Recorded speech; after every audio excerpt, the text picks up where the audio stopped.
It lasted less than 50 minutes. No bombs were dropped. No troops were mobilized. No orders were given to any military commander anywhere on Earth. And yet, when it was over, the world would never be the same again. A single speech, delivered by a retired politician in a small college town in the middle of Missouri. An old man, some said, a warmonger, others would claim. A man whose best days were behind him, whose empire had crumbled, whose party had rejected him, whose country had already moved on. They were wrong. What Winston Churchill said on the afternoon of March 5th, 1946, in a gymnasium in Fulton, Missouri, with President Harry Truman sitting 6 feet away, did not merely describe the world as it was. It defined the world as it would become. It drew a line across the map of human civilization so sharp, so precise, so brutally honest, that the line is still visible today. He called it an iron curtain. And in doing so, he started the Cold War. To understand why those words landed with such devastating force, you have to understand the world that heard them. It is March of 1946. The Second World War has been over for 7 months. 7 months since the Japanese surrender on the deck of the USS Missouri. 7 months since the last shots were fired in a conflict that had consumed 50 million lives. Perhaps more. The exact number will never be known. The scale of the destruction was simply too vast for precise accounting. America had emerged from that war as something the world had never quite seen before. Not merely a great power, not merely a victor, something categorically different. A nation of extraordinary productive capacity, unbroken territory, intact cities, and a military establishment of global reach that dwarfed anything any other nation on Earth could field. The United States had the atomic bomb. It had the largest navy in history. It had air forces capable of reaching any point on the planet. It had an economy that, by some estimates, accounted for nearly half of all global industrial output. And it had, or so most Americans desperately wanted to believe, earned its peace. The boys were coming home. 16 million of them, flowing back from Europe and the Pacific in the greatest demobilization in American history. They wanted jobs. They wanted houses. They wanted to marry their sweethearts and start families and buy automobiles and never think about a foxhole or a flight deck or a field hospital again as long as they lived. They had given enough. They had sacrificed enough. The world had been saved at incalculable cost, and now it was time to live in it. Washington was moving with extraordinary speed to dismantle the war machine. Bases were closing. Contracts were being canceled. Soldiers were being mustered out by the hundreds of thousands. The draft was winding down.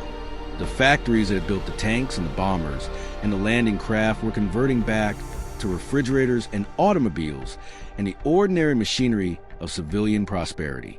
It felt, in the spring of 1946, like the beginning of something genuinely new. It wasn't, because while America was exhaling, while the ticker tape was still being swept from the streets and the victory gardens were being converted back to lawns, something was happening in the eastern half of Europe that did not appear in the American newspapers with anything like the prominence it deserved. The Soviet Union was not demobilizing.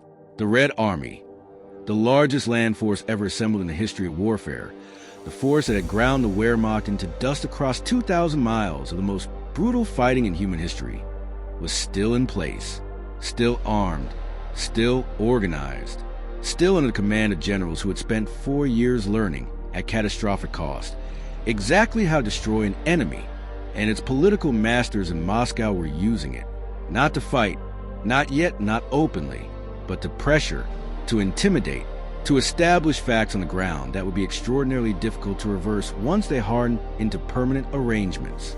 Country by country, the nations of Eastern Europe that the Red Army had liberated from Nazi occupation were discovering that liberation had a price, and that the price was submission to governments chosen not by their own people, but by Joseph Stalin.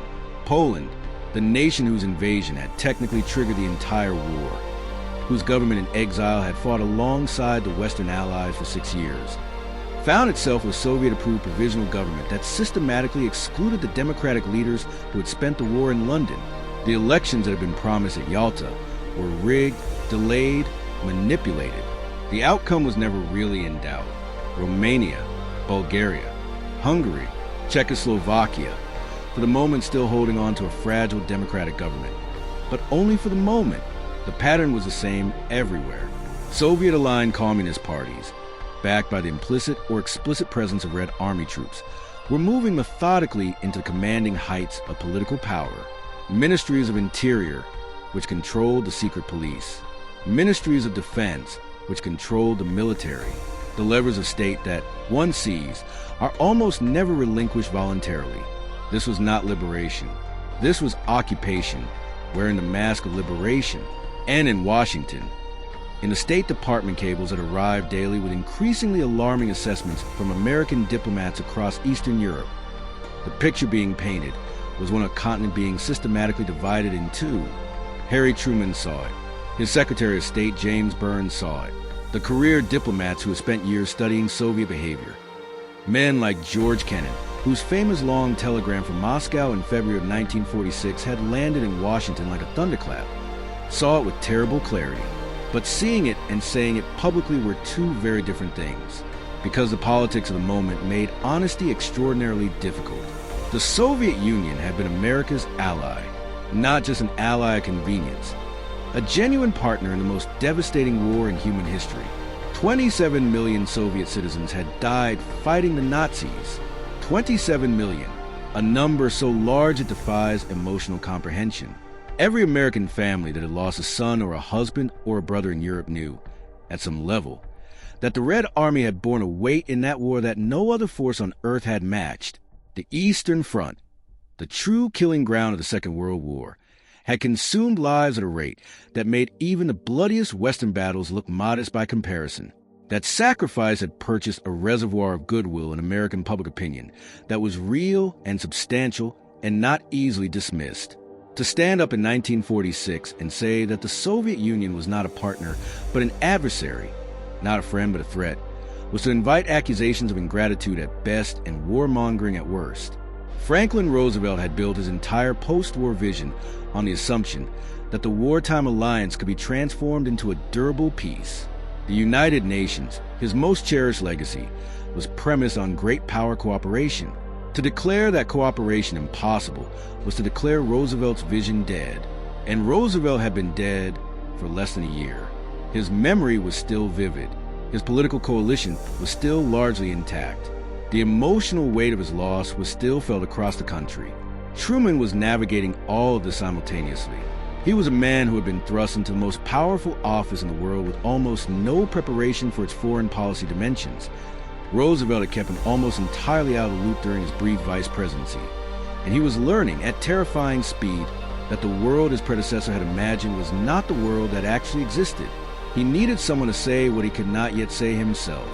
He needed a voice with enough stature, enough historical credibility, enough personal authority that the message could not be easily dismissed. He needed Winston Churchill. Churchill in the winter of 1946 was a man in a paradoxical position. Simultaneously the most famous living statesman in the Western world and a politician without a country to lead. The British general election of July 1945 had delivered one of the most stunning upsets in democratic history. Churchill, the man who had held Britain together through its darkest hours, who had refused to negotiate with Hitler when every rational calculation suggested that negotiation was the only alternative to destruction, who had rallied a nation with nothing but words and will at the moment when words and will were all that stood between civilization and the abyss, had been thrown out of office by his own people. The British electorate, it turned out, admired Churchill enormously as a war leader and had absolutely no intention of letting him govern them in peacetime. They voted in a Labour government under Clement Attlee with a landslide majority. Churchill packed his boxes and left Downing Street while the war with Japan was still ongoing, before the formal surrender, before the victory parades, before the world had fully registered what had been won. It was a rejection of almost Shakespearean dimensions, and Churchill felt it deeply. But rejection had never stopped Winston Churchill before, and it did not stop him now, out of office. He was free in ways that serving politicians could never be. He had no constituency to manage, no cabinet to consult, no diplomatic sensitivities to navigate. He could say what he believed, fully, publicly, without the careful hedging that power demands of those who hold it. And what he believed in the winter of 1946 was that the Western world was sleepwalking toward catastrophe, that the Soviet threat was real and growing, that the window for responding to it effectively was closing, and that someone with the stature to be heard and the courage to be honest needed to sound the alarm before it was too late. When Westminster College in Fulton, Missouri extended an invitation for Churchill to speak, an invitation that came with a handwritten note from President Truman himself, promising to introduce Churchill personally and travel with him to Fulton on the presidential train.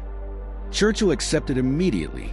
He knew exactly what he was going to say, and he knew exactly what it was going to cost him.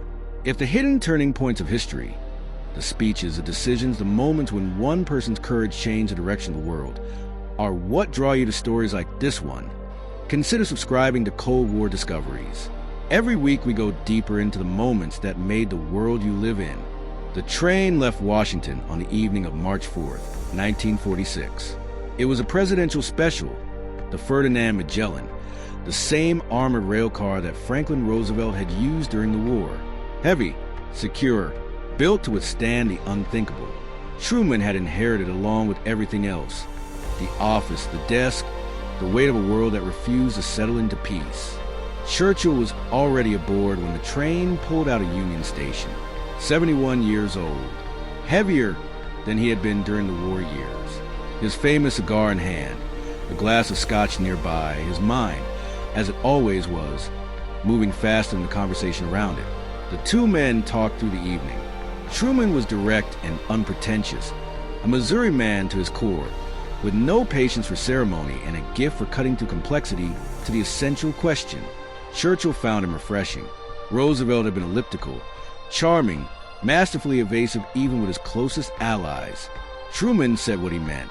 What Truman meant that evening on the train was that he agreed with Churchill that the Soviet behavior in Eastern Europe was alarming, that the democratic promises made at Yalta were being systematically broken, that the Western alliance needed to find its footing before the situation hardened into something irreversible. But Truman also meant something else, something he did not say directly, but that Churchill understood perfectly from decades of reading men in power. Truman could not say these things himself. Not yet. The politics were too complicated. The public was not ready. The memory of the wartime alliance was too fresh, too emotionally loaded, too easily weaponized by critics who would accuse him of manufacturing a new enemy before the old one was even buried. Churchill could say them. Churchill was not running for anything. Churchill had nothing to lose. And Churchill had spent his entire life saying the things that needed to be said before the people in power were ready to say them. It was, in its way, the role he had always played, the voice in the wilderness, the man who saw the storm coming while everyone else was still admiring the weather. He had done it with Hitler. For years through the 1930s, while the British establishment appeased and accommodated and rationalized and hoped, Churchill had stood up in Parliament and said what no one wanted to hear, that Hitler meant what he said, that the rearmament of Germany was not a negotiating posture, but a preparation for war, that the time for stopping it was passing and would not return. He had been dismissed, ridiculed, called a warmonger, an alarmist, a man living in the past. And then everything he had predicted came true, and Britain nearly died because it had not listened soon enough. He was not going to make the same mistake twice, and he was not going to let the Western world make it either. The speech had been in preparation for weeks. Churchill was a writer of the First Order, a Nobel laureate in literature, as it would turn out, though that recognition was still 7 years away. He understood language the way a composer understands music, not just the meaning of individual words, but their rhythm, their weight, their emotional resonance, the way they landed differently depending on what came before and after them. He drafted, he revised, he read passages aloud to himself, listening for places where the rhythm faltered or the impact softened. He was constructing something designed to be heard, not merely read, something to work on an audience in real time, building from sentence to sentence, accumulating force as it moved toward its central declaration. He knew the central declaration was dangerous. He knew it would be attacked. He knew the Soviet ambassador in Washington would protest. He knew elements of the American press would condemn it. He knew that well-meaning people on both sides of the Atlantic People who genuinely wanted peace, who desperately did not want to believe that the wartime alliance had already collapsed into adversarial competition, would recoil from what he was about to say. He said it anyway. Fulton, Missouri on March 5th, 1946 was not an obvious stage for a world historical event. Westminster College was a small Presbyterian institution of modest reputation and genuine charm, the kind of American college that existed in hundreds of towns across the Midwest, training the sons of farmers and merchants and professionals in the practical arts of learning and civic life. Its gymnasium, the venue for Churchill's speech, held perhaps 3,000 people. It was not the United Nations. It was not the Houses of Parliament. It was not the grand amphitheaters of European statecraft where the fate of nations was customarily decided. But history does not always choose its stages with an eye for grandeur. The gymnasium was packed, standing room only, the crowd spilling outside into the cold March air, listening through speakers that had been set up on the lawn. The press corps was enormous. Journalists from every major American newspaper and wire service, European correspondents, radio broadcasters who would transmit portions of the speech live.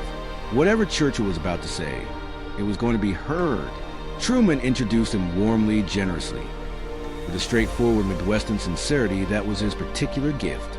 He called Churchill a great man, a hero, a statesman of the first rank.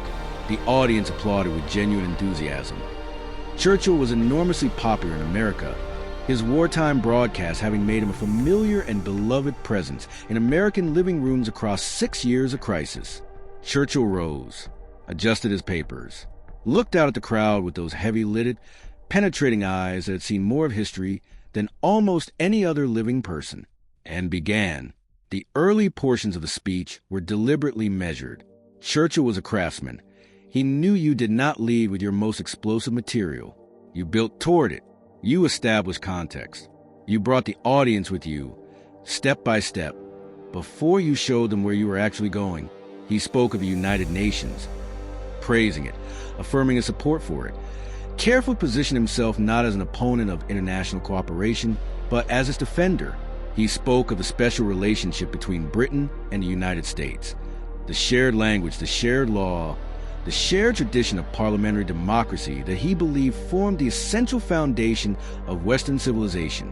He spoke of the need for military strength, not as an end in itself, but as a necessary precondition for any meaningful peace.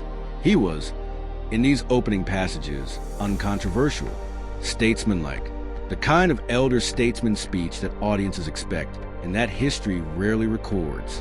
And then he arrived at the passage he had been building toward. He had written it and rewritten it a dozen times. He had tested its rhythm, adjusted its phrasing, considered and rejected alternatives. He had chosen every word with the precision of a man who understood that some sentences, once spoken, cannot be unspoken. He leaned slightly forward. His voice, that extraordinary instrument, that voice that had spoken to a nation in its darkest hours and made it believe it could survive, dropped almost imperceptibly in register. The gymnasium went quiet in a particular way, that large spaces go quiet when something important is about to be said. From Stettin in the Baltic, he said, to Trieste in the Adriatic, an iron curtain has descended across the continent. The silence lasted perhaps 2 seconds. Then the room erupted, not in protest, not yet, in the shock of recognition, in the particular electricity that moves through a crowd when someone says, in public and on the record, what everyone has been thinking privately, but no one has dared to articulate. Iron curtain. The phrase was not, strictly speaking, invented by Churchill in that moment. He had used variations of it in private correspondence. Other writers had employed similar imagery. But Churchill's gift, one of the supreme gifts, was the ability to take a concept that exists in the realm of private anxiety and give it a public form so vivid, so precise, so rhetorically complete that it instantly became the only possible way to describe the thing it named. Iron Curtain said everything. It said, this division is real. It said, this division is deliberate.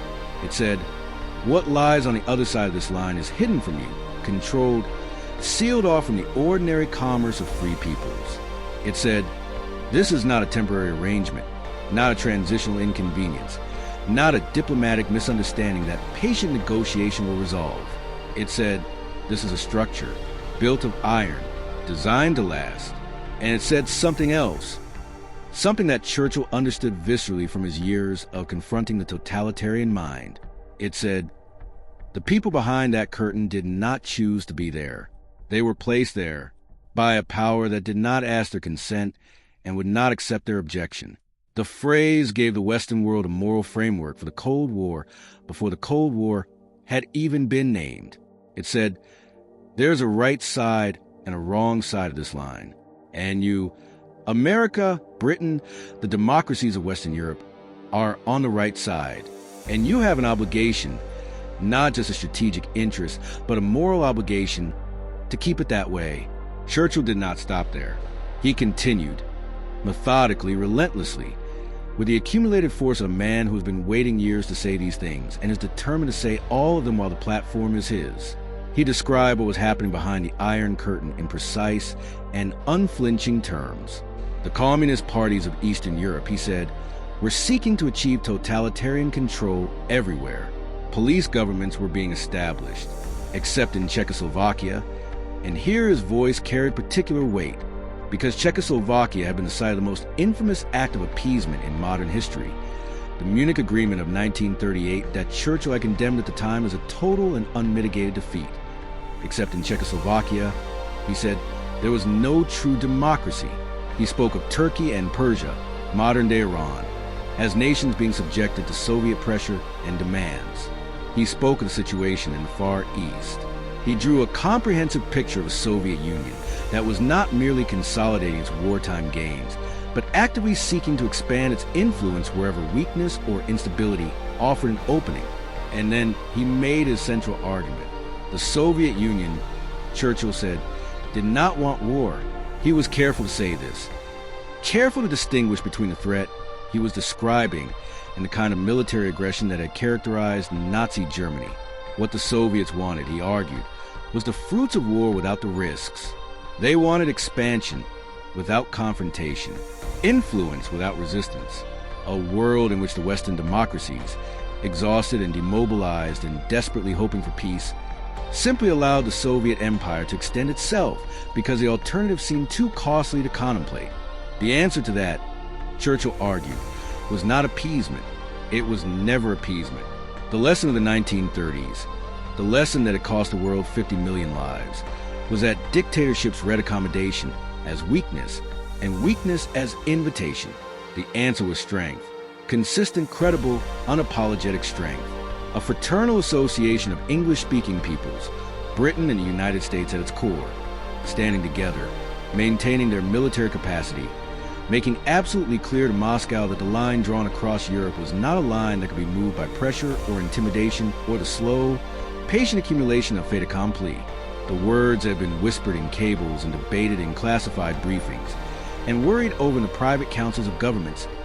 Churchill spoke them all, publicly, on the record, before 3,000 people in a gymnasium in Missouri and the entire Western press corps. It was, in its way, the most honest speech a major Western statesman had given since the war ended, and the reaction, immediate, fierce, and deeply revealing, showed exactly why honesty of that kind was so rare. The reaction came fast, faster than Churchill had expected, faster, perhaps, than even Truman had anticipated when he agreed to sit on that platform and lend the speech the implicit endorsement of the American presidency. Within 24 hours, the condemnations were coming from every direction. The Soviet ambassador in Washington, Nikolai Novikov, fired off an angry protest to the State Department. The speech was provocative, he said, dangerous, an act of hostility toward a nation that had sacrificed more than any other to defeat fascism. Moscow's response was even sharper. Stalin himself, in an interview with Pravda published just days after the Fulton speech, compared Churchill to Hitler, called him a warmonger, said that his speech was a call to war against the Soviet Union dressed up in the language of democracy and civilization. Stalin knew exactly what he was doing by comparing Churchill to Hitler, by invoking the name of the man Churchill had spent the better part of a decade fighting. Stalin was attempting to turn Churchill's own moral authority against him, to suggest that the man warning about Soviet expansionism was himself the aggressor, that the Iron Curtain speech was not a diagnosis, but a provocation. That Churchill, not Stalin, was the one threatening the peace. It was a breathtaking act of rhetorical inversion, and it worked, at least partially, at least for a time, because significant portions of Western public opinion were receptive to it. The American press was divided in ways that revealed just how contested the political ground actually was. Major newspapers came out swinging against Churchill. The Chicago Sun called the speech a catastrophic blunder. The Wall Street Journal, more measured but equally skeptical, questioned whether Churchill's prescription was the right response to Soviet behavior. Henry Wallace, Roosevelt's former vice president and the most prominent voice of the progressive wing of the Democratic Party, condemned the speech explicitly. He argued that Churchill was trying to drag America into a British imperial project, that the Iron Curtain framing was less about Soviet aggression than about preserving British influence in regions where it had historically dominated. Wallace's critique landed with real force because it touched something genuine in the American political psyche, a deep, historically grounded suspicion of European entanglements, a reluctance to be drawn into the power politics of the old world, a sense that America's democratic mission was somehow compromised by too close an alignment with the colonial powers of Western Europe. There were protests. Telegrams flooded the White House demanding that Truman distance himself from Churchill's remarks. Editorials accused Churchill of trying to start a Third World War. In Congress, several senators called the speech reckless and irresponsible. Truman, exactly as expected, stepped back. He issued a careful statement saying that he had not seen Churchill's remarks in advance, that he did not necessarily endorse every word, that he believed in open dialogue with the Soviet Union. It was a political retreat that everyone understood for what it was, but it was a necessary one. The president could not, in March of 1946, afford to be seen as having orchestrated the speech. The public was not there yet. Churchill absorbed the criticism with the equanimity of a man who had been called wrong before and knew from experience that being called wrong was not the same thing as being wrong. He had been here before. In 1934, in 1935, in 1936, every year through the decade of appeasement, while the British establishment convinced itself that Hitler was manageable, Churchill had delivered his warnings and received his condemnations and waited, with mounting dread, for the world to catch up with what he already knew. It had caught up, at a cost that still defied comprehension. He was not going to wait that long this time. But here is what history records, and what the critics of March 1946 could not yet see. Churchill was not wrong. Not about any of it. The Iron Curtain he described in that gymnasium in Missouri was real, more permanent, more deliberately constructed than even he may have fully understood in the moment of describing it. The Soviet consolidation of Eastern Europe was not a transitional phase. It was not a security buffer that would gradually relax as tensions eased and trust was established. It was a permanent imperial project, managed by secret police and show trials and the systematic destruction of every political institution that might have given the captive nations any meaningful autonomy. In the months and years that followed Fulton, the evidence accumulated with brutal consistency. Czechoslovakia, the one Eastern European country that Churchill had explicitly exempted from his description of police states, the one fragile democracy still functioning behind the curtain, fell in February of 1948. A Soviet-backed communist coup, carefully orchestrated and ruthlessly executed, overthrew the elected government of Eduard Benes in a matter of days.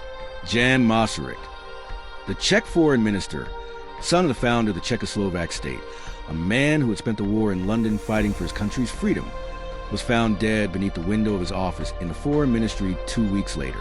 The official verdict was suicide. Almost no one believed it.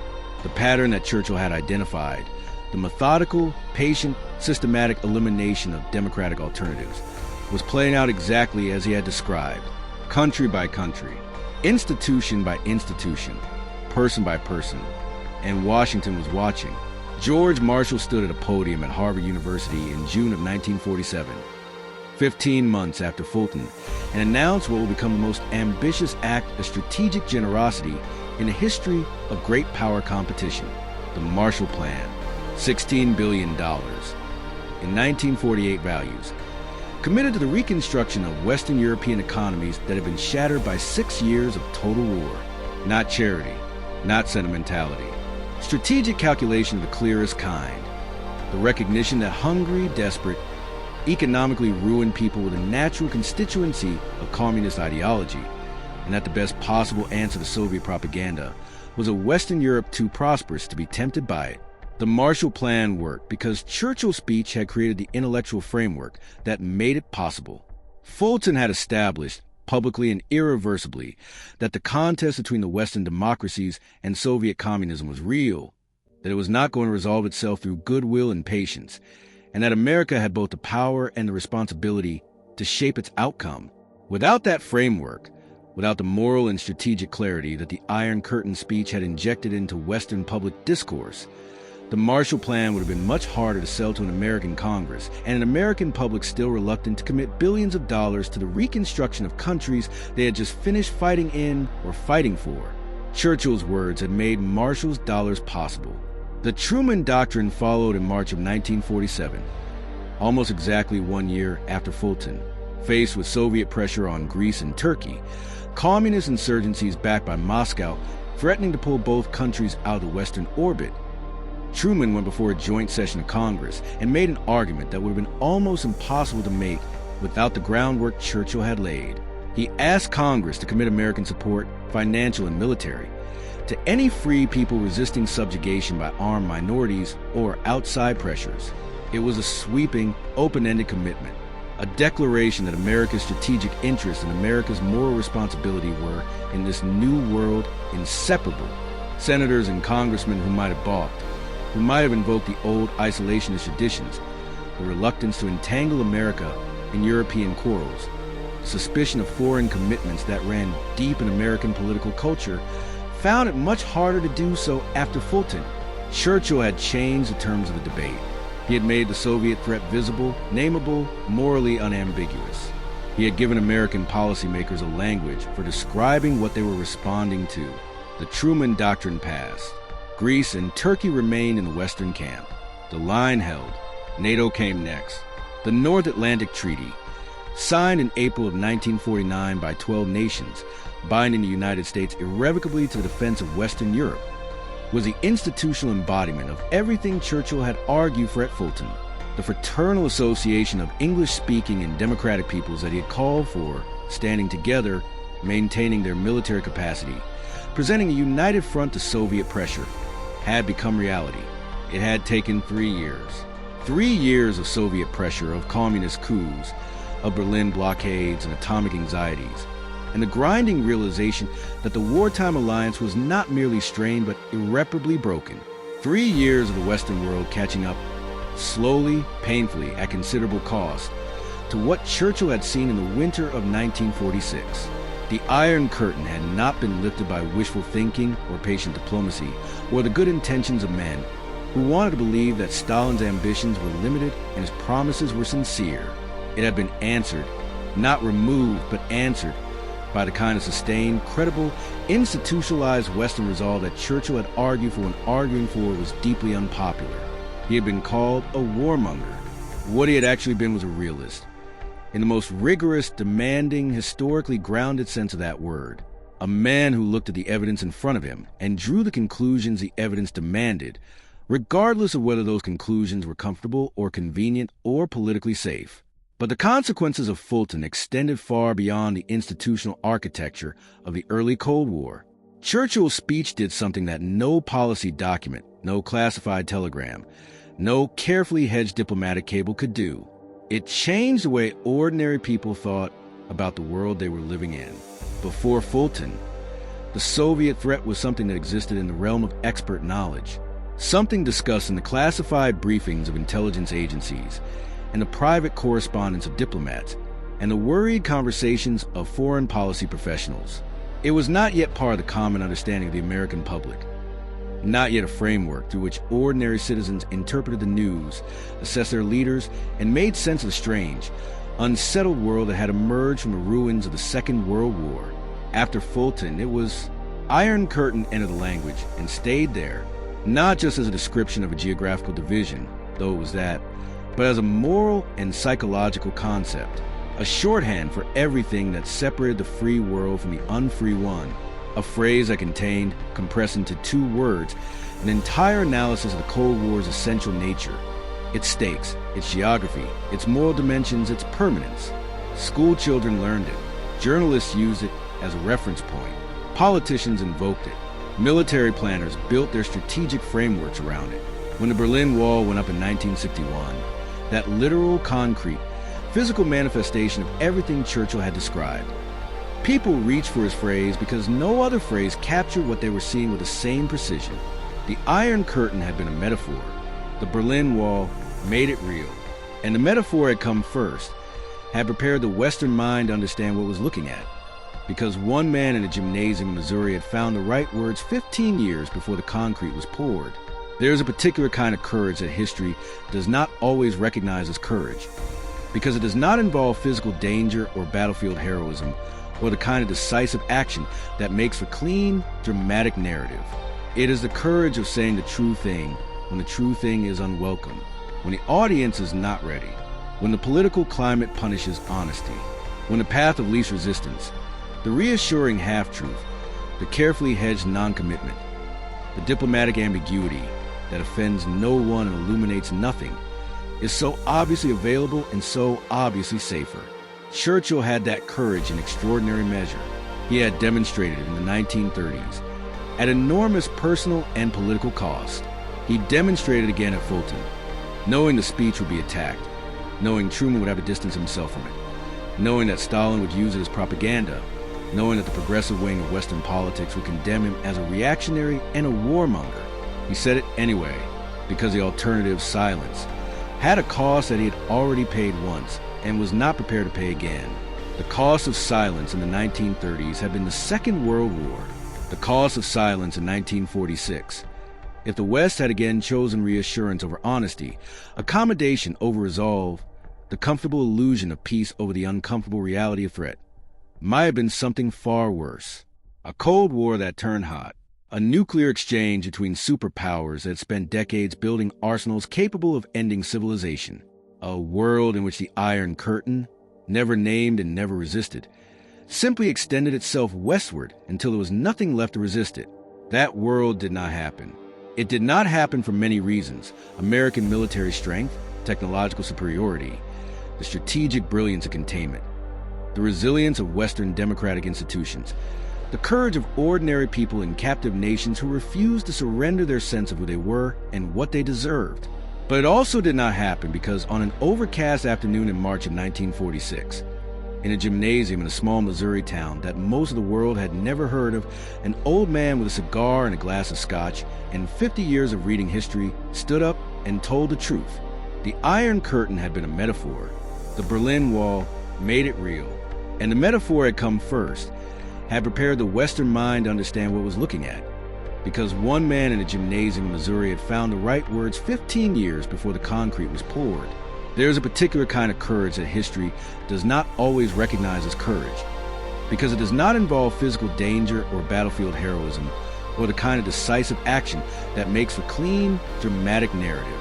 It is the courage of saying the true thing when the true thing is unwelcome, when the audience is not ready, when the political climate punishes honesty, when the path of least resistance, the reassuring half-truth, the carefully hedged non-commitment, the diplomatic ambiguity that offends no one and illuminates nothing, is so obviously available and so obviously safer. Churchill had that courage in extraordinary measure. He had demonstrated it in the 1930s, at enormous personal and political cost. He demonstrated again at Fulton, knowing the speech would be attacked, knowing Truman would have to distance himself from it, knowing that Stalin would use it as propaganda, knowing that the progressive wing of Western politics would condemn him as a reactionary and a warmonger. He said it anyway, because the alternative, silence, had a cost that he had already paid once and was not prepared to pay again. The cost of silence in the 1930s had been the Second World War, the cost of silence in 1946. If the West had again chosen reassurance over honesty, accommodation over resolve, the comfortable illusion of peace over the uncomfortable reality of threat, might have been something far worse. A Cold War that turned hot. A nuclear exchange between superpowers that spent decades building arsenals capable of ending civilization. A world in which the Iron Curtain, never named and never resisted, simply extended itself westward until there was nothing left to resist it. That world did not happen. It did not happen for many reasons: American military strength, technological superiority, the strategic brilliance of containment, the resilience of Western democratic institutions, the courage of ordinary people in captive nations who refused to surrender their sense of who they were and what they deserved. But it also did not happen because on an overcast afternoon in March of 1946, in a gymnasium in a small Missouri town that most of the world had never heard of, an old man with a cigar and a glass of scotch and 50 years of reading history stood up and told the truth.